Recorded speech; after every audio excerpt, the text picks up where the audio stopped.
Assalamualaikum warahmatullahi wabarakatuh. Selamat pagi anak-anakku kelas 5. Berjumpa lagi dengan Bu Ulfa. Hari ini hari Rabu 23 September 2020. Anak-anak, bagaimana kabar kalian? Semoga dalam keadaan sehat dan tetap semangat.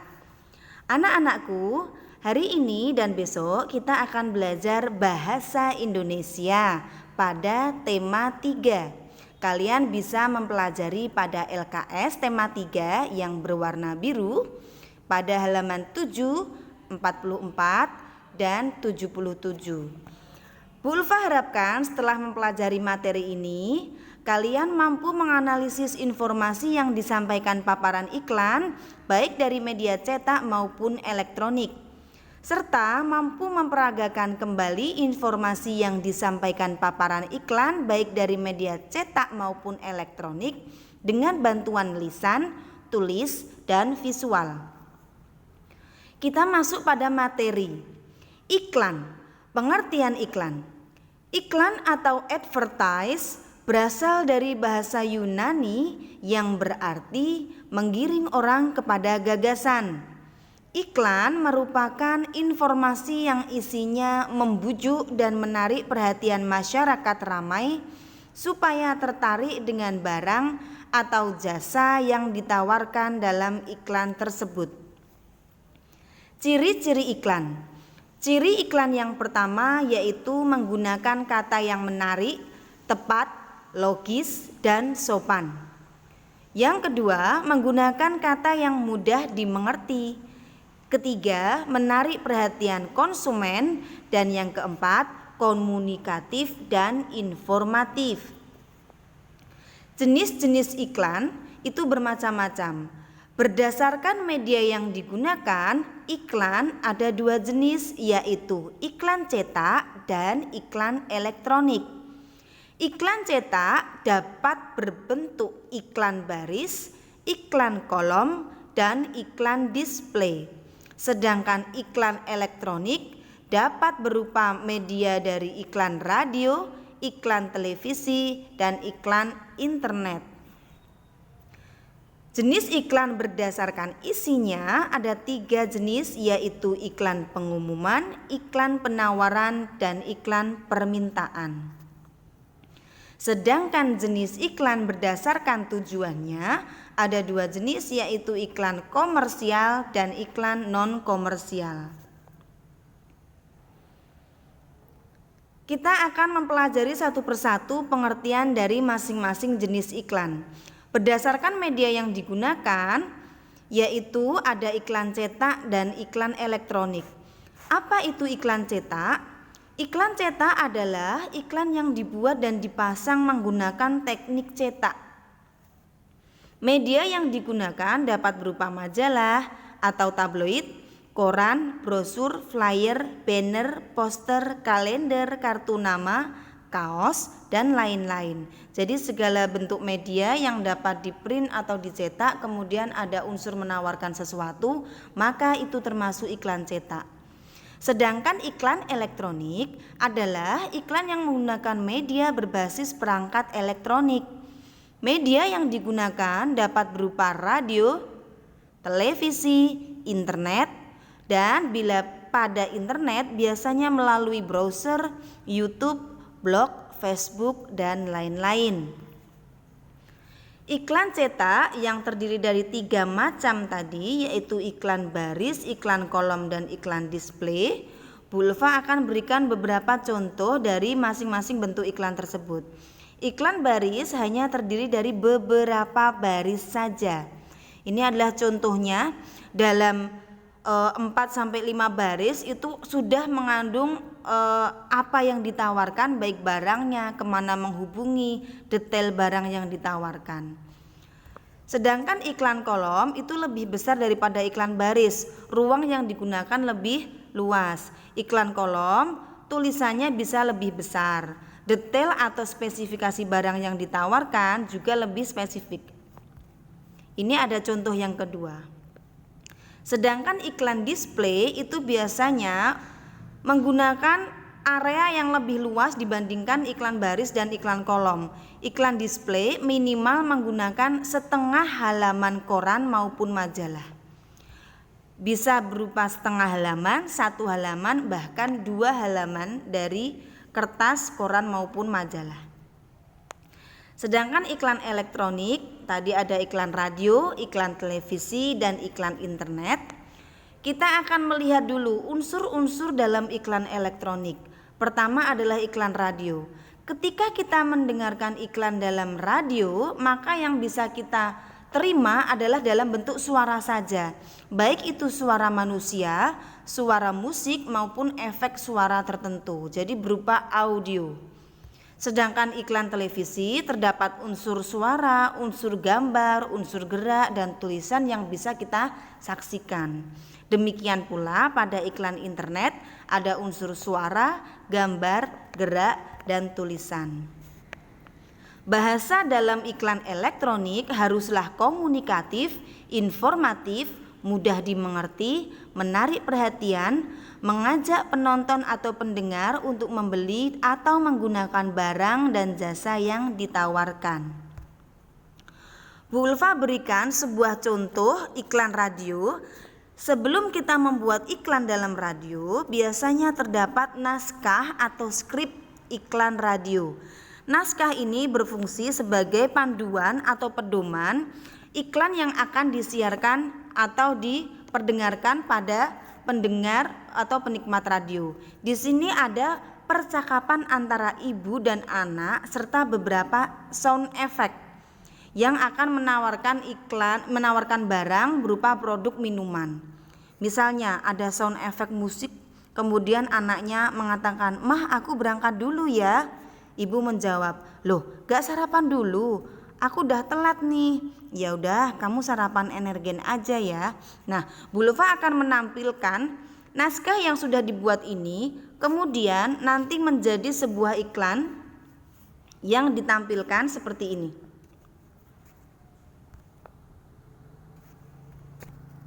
"Ma, aku berangkat dulu ya."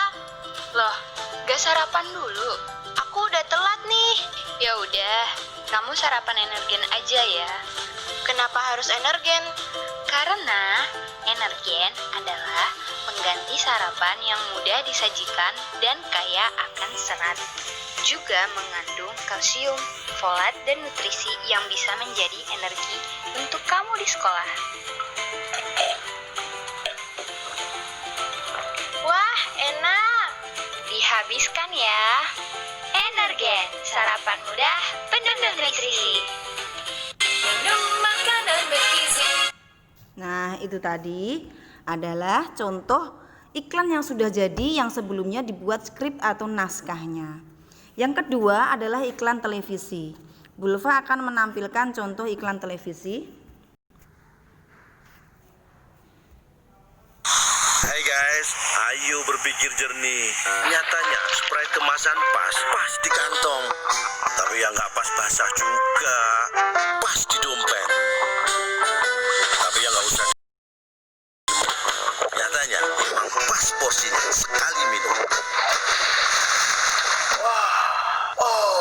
Tapi yang nggak usah lebay. Sprite nyatanya pas, nggak lebay. Hai guys. Tadi ya, jadi itu adalah contoh dari iklan televisi. Sekarang kita ke iklan internet.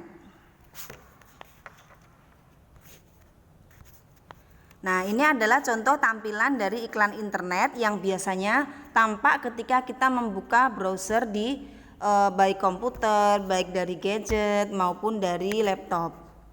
Ada iklan-iklan yang muncul baik di bagian kiri, bagian kanan, atau di sela-sela tulisan. Kita akan melihat beberapa contoh majalah-majalah yang biasanya disisipi iklan di dalamnya. Ada majalah Tempo, majalah Bobo, kemudian ada majalah ibadah, dan beberapa majalah-majalah yang lain. Iklan tidak selalu muncul pada majalah orang dewasa, tapi juga bisa muncul pada majalah anak-anak seperti ini, seperti Bobo dan Mombi.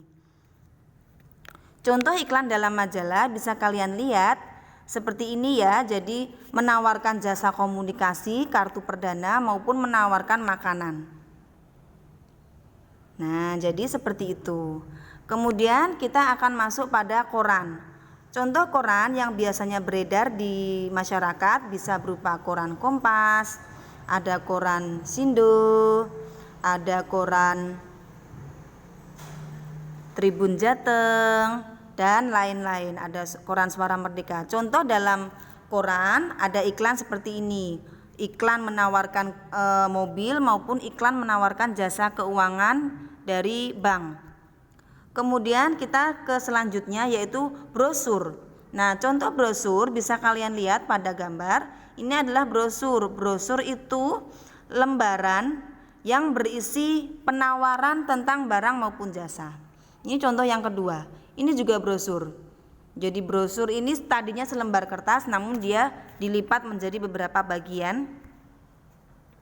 Nah, jadi brosur ini di dalamnya menawarkan barang maupun jasa. Pada contoh yang terakhir ini menawarkan jasa pendidikan dari sebuah lembaga pendidikan. Kemudian flyer. Apa itu flyer? Kalian lihat pada gambar ini. Flyer hampir sama dengan brosur, dia berupa lembaran kertas. Apa bedanya antara brosur dan flyer? Kalau brosur itu memiliki lipatan yang terdiri dari beberapa panel atau halaman. Sedangkan flyer adalah lembaran yang tercetak secara tunggal, tidak ada lipatan. Flyer disebut juga selebaran. Kemudian kita ke berikutnya yaitu kalender. Apakah bisa Bu kalender dimasuki iklan? Tentu saja bisa. Kalian bisa lihat pada contoh berikut ini.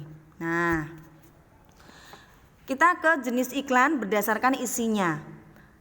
Iklan pengumuman, iklan penawaran, dan iklan permintaan. Kita lihat perbedaan masing-masing. Iklan pengumuman yaitu iklan yang berisi pemberitahuan pada khalayak umum tentang suatu hal. Contohnya ini. Pengumuman berdasarkan sekian dan seterusnya. Jadi dia mengumumkan sesuatu, memberitahukan sesuatu yang kemudian diletakkan pada koran, pada internet, pada majalah yang bertujuan untuk memberitahu pada khalayak ramai. Ini contoh yang kedua, dia juga bertujuan untuk memberitahukan sesuatu. Kemudian iklan penawaran. Apa itu? Iklan penawaran adalah iklan yang berisi penawaran suatu barang, produk maupun jasa. Contohnya adalah menawarkan barang. Jadi dia menawarkan rumah atau menawarkan tanah atau menawarkan mobil untuk dijual dan menawarkan orang untuk membelinya. Ini contoh yang kedua, dia menawarkan jasa cuci atau laundry. Dia juga menawarkan produk berupa pasta gigi. Ini namanya iklan penawaran. Sekarang yang ketiga yaitu iklan permintaan. Yaitu iklan yang berisi permintaan pada khalayak ramai untuk melakukan sesuatu. Iklan itu bertujuan untuk menghimbau masyarakat melakukan sesuatu. Contohnya ini. Nah, dibutuhkan segera perusahaan yang bergerak di bidang tekstil. Nah, jadi dia minta masyarakat untuk mendaftarkan diri di perusahaan tersebut, meminta masyarakat untuk melakukan sesuatu. Contoh yang kedua, iklan permintaan, dicari tanah. Artinya apa? Dia meminta orang lain untuk menawarkan pada dia, meminta orang lain untuk menjual tanahnya yang dengan ketentuan seperti yang tertulis pada iklan. Kemudian ada juga dicari sepeda sport tahun 83 warna merah harga nego dan seterusnya. Kemudian kita masuk pada jenis iklan berdasarkan tujuannya, yaitu iklan komersial dan iklan non komersial. Apa itu iklan komersial? Iklan komersial yaitu iklan yang bertujuan untuk memasarkan barang atau jasa untuk mencari keuntungan. Sedangkan iklan non komersial adalah iklan yang bertujuan untuk menginformasikan, membujuk, dan mendidik masyarakat dan tidak bertujuan mencari keuntungan. Iklan ini disebut juga iklan masyarakat. Kita lihat contoh yang pertama, di sini sebelah kiri atau iklan komersial itu menawarkan produk dan bertujuan untuk meminta masyarakat membeli barang tersebut dan mencari keuntungan. Sedangkan pada iklan non komersial, dia tidak bertujuan untuk mencari keuntungan, tapi meminta masyarakat untuk melakukan sesuatu yang baik, yaitu menghemat energi. Contoh yang kedua, di sini menawarkan barang berupa minuman rasa jeruk, sedangkan pada iklan non komersial adalah meminta atau membujuk masyarakat untuk melakukan sesuatu, yaitu mencuci tangan dengan sabun. Ketika orang mencuci tangan dengan sabun, sang pemasang iklan itu tidak mendapatkan keuntungan apapun. Iklan yang contoh yang ketiga, di sini iklan komersial menawarkan barang berupa mie instan dan bertujuan untuk mendapatkan keuntungan, sedangkan iklan non komersial meminta masyarakat untuk menghindari narkoba. Jadi hanya membujuk masyarakat untuk melakukan sesuatu tanpa bertujuan untuk mencari keuntungan. Itu adalah contoh-contoh dari iklan komersial dan non komersial. Kita memasuki pada bahasa iklan anak-anak. Bahasa iklan secara keseluruhan haruslah memilih kata yang digunakan yang menarik, tepat, logis, dan sopan. Pilihan kata yang digunakan memiliki sugesti bagi khalayak. Pilihan kata yang digunakan menonjolkan informasi yang dipentingkan. Pilihan kata yang digunakan menunjukkan sasaran. Jadi tidak boleh dalam iklan menggunakan bahasa yang berbelit-belit, bahasa yang tidak perlu, bahasa yang sebenarnya tidak terlalu penting, itu tidak perlu dimasukkan dalam iklan. Berikutnya adalah keyword. Keyword atau kata kunci. Keyword atau kata kunci pada iklan penawaran barang merupakan elemen penting dalam mengkomunikasikan iklan. Kata kunci adalah kata-kata yang mewakili produk dan dapat dengan mudah diingat oleh konsumen. Contoh kata kunci pada iklan produk-produk komersial, misalnya satu pada produk Indomie, yaitu ada kata kunci seperti ini, Indomie seleraku. Contoh yang kedua pada produk Kopiko, Kopiko gantinya ngopi. Contoh yang ketiga yaitu susu Denko, aku dan kau, suka dan kau, dan seterusnya. Nah, tadi sudah Bu Ulfa sampaikan semua materi tentang iklan. Nanti kita akan berlatih dan belajar kembali tentang iklan. Kita akan melanjutkan materi ini pada sesi berikutnya. Kurang lebihnya mohon maaf. Wabillahi taufik wal hidayah. Wassalamualaikum warahmatullahi wabarakatuh.